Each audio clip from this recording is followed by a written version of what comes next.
Oke, halo semuanya, balik lagi bersama aku di channel YouTubeku Anggar Spati ya pastinya.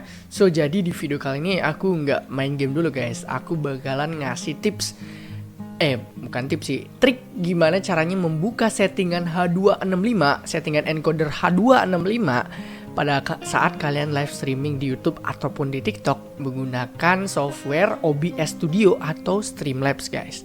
Dan aku bakalan ngasih tahu gimana apa sih perbedaan H265 dengan H264 guys ya. Kalau H264 dengan H265 itu lebih jernih H265 dengan bitrate yang sama guys. Misal kita pakai bitrate 3000 di H264 bandingkan dengan H265, itu H265 jauh lebih jernih guys daripada H264. Nah, misalnya jaringan internet kalian mungkin 5 Mbps gitu misalnya wifi kalian guys, itu lebih bagus pakai H265 guys, karena walaupun bitrate kecil, wifi kurang kenceng, itu dapat videonya itu lebih jernih guys daripada H264. Nah, di sini aku bakalan ngasih tahu gimana caranya unlock H265 di semua laptop ataupun PC guys. Itu bisa. Dan pakai Nvidia atau AMD itu bisa guys, ataupun Intel juga bisa kayaknya. Dan gimana caranya? Dan aku bakalan kasih tahu sekarang guys. Oke, ini Streamlabs ya teman-teman ya. Bentar, output. Nah, ini encoder Nvidia Advanced HVC guys. Ini guys. Kalau kalian sebelum kalian melakukan trik ini, Nvidia Advanced atau kalau kalian pakai AMD Advanced HVC gitu biasanya, ini nggak bakalan ada guys. Ini cuma ada Nvidia Advanced H264 New sama H264 atau X264 gitu biasanya guys, atau AUM AV1 gitu biasanya guys, sebelum kalian menggunakan trik ini. Dan bagaimana caranya? Nah, kalian buka Chrome dulu guys, kemudian kita buka YouTube, kemudian kita ke live streaming guys. Kita bakalan ke kunci streaming ini guys. Inilah kunci bagaimana kita membuka H265 di settingan OBS atau Streamlabs kalian guys.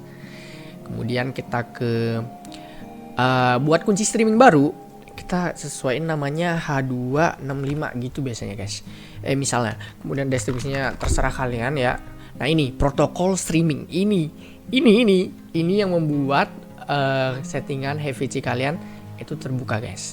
Kita buat seperti biasa teman-teman.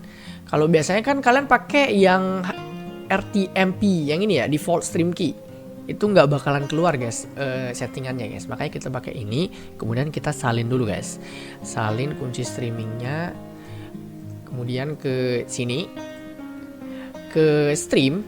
Nah, kalau kalian pakai Streamlabs itu settingannya bakalan kayak gini guys.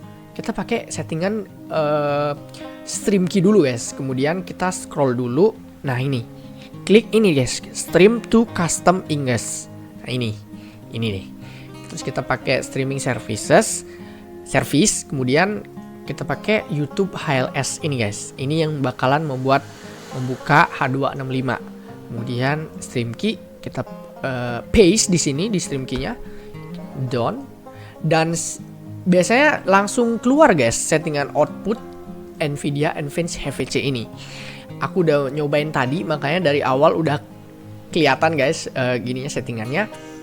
Dan seperti itulah caranya guys. Dan aku kasih tips gimana caranya menggunakan H265 ini teman-teman. Jadi ini kita pakai bitrate-nya misalnya 3000 guys. 3000 ini udah jernih. Kalau misalnya nggak stabil, H265 ini minusnya itu kalau jaringan kalian nggak stabil itu bakalan patah-patah atau frame drop guys. Nah, makanya kalau kita pakai settingan gua ini advance, kita klik advance, kemudian dynamically change bitrate when dropping frames while streaming. Ini kita centang supaya nggak ada frame drop guys, frame drop atau patah-patah. Dan minusnya itu bakalan turun kualitas gambarnya, tapi nggak apa-apa demi memperlancar streaming kalian guys. Dan walaupun bitrate-nya rendah, itu masih jernih guys kualitas dari H265 ini guys. Dan gua sih nyaraninnya pakai H265 atau HVC ini guys. So, kita done. Nah, kemudian kita ke setting lagi guys. Kalau kalian nggak mau pakai settingan stream key ini, kita pakai use recommended setting ini guys. Use recommended setting ini biasanya kan kita pakai buat streaming TikTok. Kalau nggak pakai TikTok studio apa gitu namanya. Kalau kita bisa kita mau live streaming Instagram itu kan harus ribet ya. Makanya kita pakai recommended setting dari Streamlabs ini. Dan ajaibnya itu di output itu masih guys encoder Nvidia Advanced HVC ini guys. Mungkin segitu dulu video dari gua ya guys ya. Semoga kalian terbantu dari video ini teman-teman, mungkin yang belum mengetahui atau yang bingung gimana settingnya teman-teman. Oke, jadi ya semoga terbantu, dan sekian video dari gua teman-teman, dan kita bakalan ketemu lagi di next video guys. Oke, dadah.